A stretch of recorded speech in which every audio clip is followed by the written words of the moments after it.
Leak చేయడం దుర్మార్గమైన చర్యగా విద్యార్థి సంఘాలు అభివర్ణించాయి. నీట్ పరీక్షలను రద్దు చేసి మళ్లీ నిర్వహించాలని డిమాండ్ చేస్తూ అల్లూరి సీతారామరాజు జిల్లా కేంద్రంలో పాడేరులో ఎస్ఎఫ్ఐ ఆధ్వర్యంలో విద్యార్థులు ఆందోళన బాటపట్టారు. అంబేద్కర్ జంక్షన్ నుండి ఐటీడీఏ కార్యాలయం వరకు ర్యాలీ నిర్వహించి నిరసన తెలిపారు. ఈ సందర్భంగా ఎస్ఎఫ్ఐ జిల్లా అధ్యక్షుడు కార్తిక్, ప్రధాన కార్యదర్శి జీవన్ కృష్ణ మాట్లాడుతూ నీట్ నిర్వాహకులు విద్యార్థుల జీవితాలతో చెలగాటమాడటం దారుణమని మండిపడ్డారు. దీనిపై దేశవ్యాప్తంగా పోరాటం చేస్తామని హెచ్చరించారు.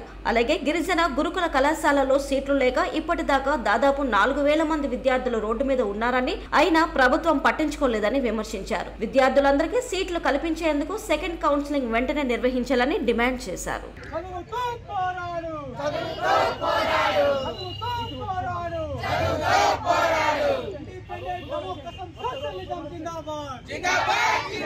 ఈ రోజు దేశవ్యాప్తంగా కూడా నీట్ ఎగ్జామ్ కి సంబంధించి పరీక్ష పేపర్లని లీక్ చేయడం ఇది దుర్మార్గమైనటువంటి చర్య.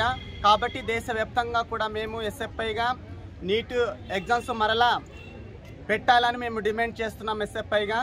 కాబట్టి ఈరోజు దేశవ్యాప్తంగా కూడా ర్యాలీ నిరసన కార్యక్రమం అనేది చేపట్టడం జరిగింది. అల్లూరి సీతారామరాజు జిల్లాలో కూడా ఈరోజు నిర్వహించడం జరుగుతుంది.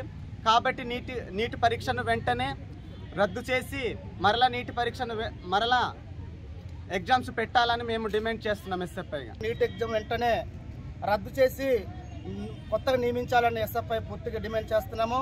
ఈరోజు కేంద్ర ప్రభుత్వం కానీ రాష్ట్ర ప్రభుత్వం కానీ యాక్షన్ తీసుకోవాలని జోకం చేసుకుంటున్నారని ఈరోజు పూర్తిగా డిమాండ్ చేస్తున్నామండి.